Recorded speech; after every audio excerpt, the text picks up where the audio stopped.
Kita mulai ya. Selamat datang dari rombongan Distipora Jepara. Selamat datang di destinasi kita yang pertama, namanya Museum Mini Sisa Hartaku. Untuk informasi singkatnya, museum ini dibangun bukan langsung jadi museum, tapi dulunya ini merupakan rumah warga. Dan daerah sini merupakan kampung, namanya Kampung Petung, berjarak 7 km. Namun sayangnya di tanggal 5 November tahun 2010, tepatnya di jam 12:05, daerah sini hilang atau hancur karena awan panas. Awan panas atau disebut dengan wedus gembel. Jadi di daerah sini tidak ada lahar, hanya awan panas, piroklastik ya. Jadi piroklastik cloud. Itu suhunya sampai daerah sini tidak terlalu panas, masih sekitar 300 derajat lah. Soang-soang kuku. Kuku iblis namanya. Oke, daerah sini tidak ada korban jiwa, hanya beberapa ekor sapi saja, tidak lebih dari 4.000. Ya, karena daerah sini warganya dulu peternak sapi perah. Terus yang dipasang kita di sini adalah tukang semut ya. Tukang sapi. Jadi ini sapi yang menjadi korban ketika ada letusan tahun 2010. Merapi Meletus hebat itu paling dahsyat tahun 2010. Tanggal 5 November. Terus di museum ini silakan Anda masuk, nanti lihat-lihat. Yang spesial di daerah sini atau ada jam bimbing. Jamnya itu meleleh ketika awan panas lewat sini pas di jam 12:05. Mana? Oh itu itu. meleleh asli. Itu foto-foto ketika terjadi letusan Merapi ya. Ya.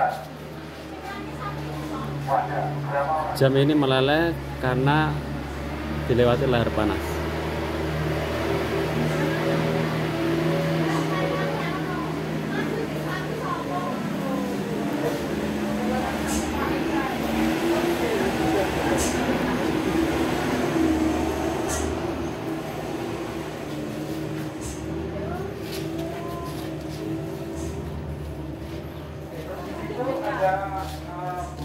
Atau saksi bisunya sudah jangan ya, jelas bisa melihat di atas 200 derajat ya.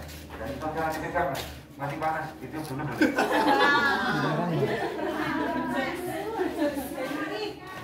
Oke, terus yang di sini, yang di sebelah saya ini foto letusan tahun 2006.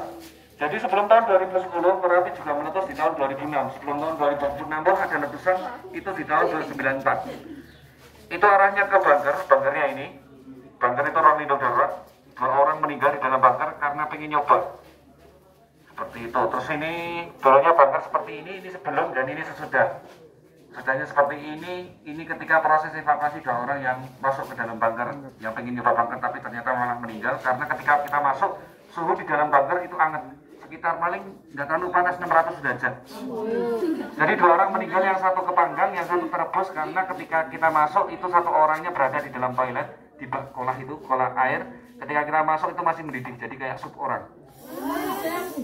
Ya seperti itu kejadian di tahun 2006. 2006 meletusnya ke arah selatan, gunungnya itu agak pecah sedikit, ini bekasnya. Setelah tahun 2010 ini hancur.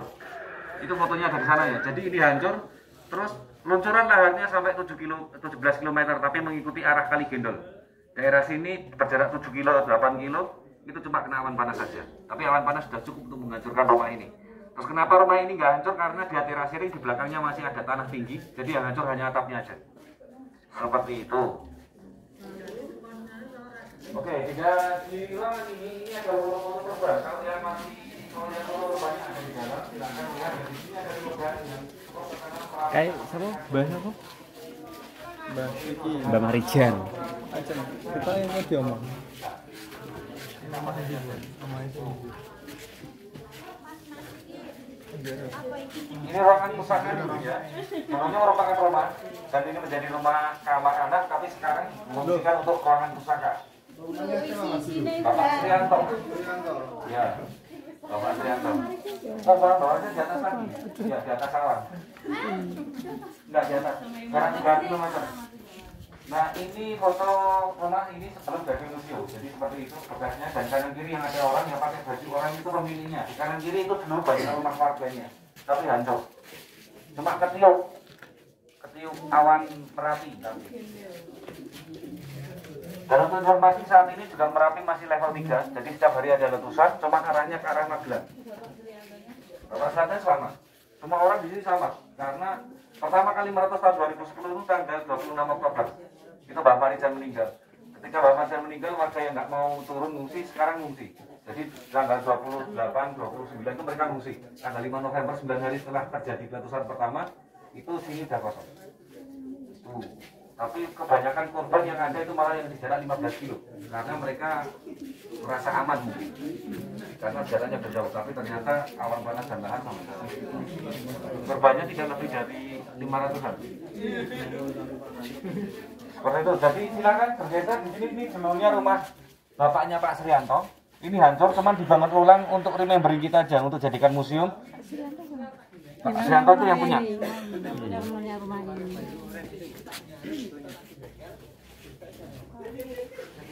Yuk, bisa bergeser. Halo Kak, lihat sini Kak. Halo. Halo Kak. Ah, aku sih.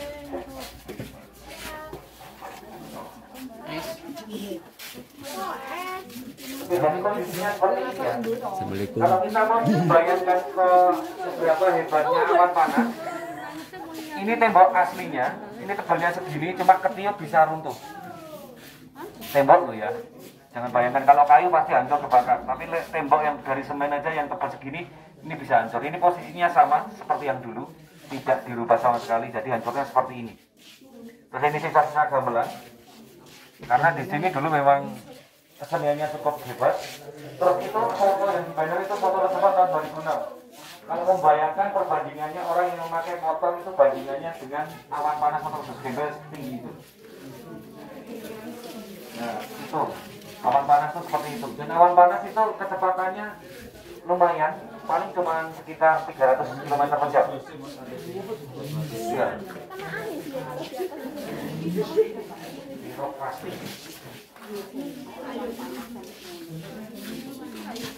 Ini kejadian tahun 2006.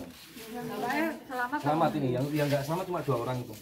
Oh, ya bisa. Ini dulu, ini pertama di sini ada fotonya cuma sebenarnya. Ini matahari berapa detik kemudian awalnya udah jadi kayak gini. Jadi cukup. Hanya beda berapa detik.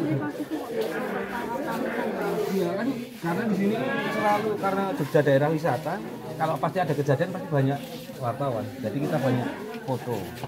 Terus yang di sini ini foto-foto fenomena alam. Jadi setiap awan ketika Merapi meletus dia akan membuat karya seni. Yang dilingkari-lingkari itu adalah karya seninya Merapi. Terus yang mitosnya di sini itu Mbak Semar sama Mbak Peter. Nah ini mitosnya. Jadi yang sering keluar itu ketika ini keluar akan menjadi pertanda akan adanya bencana ataupun sebuah akhir dari bencana. Ya, hampir selalu. Itu bukan buatan, itu batu alien, batu wajar. Kalau yang ini itu orang menari di puncak Merapi ketika ada lahar. Bukan kayak orang menari.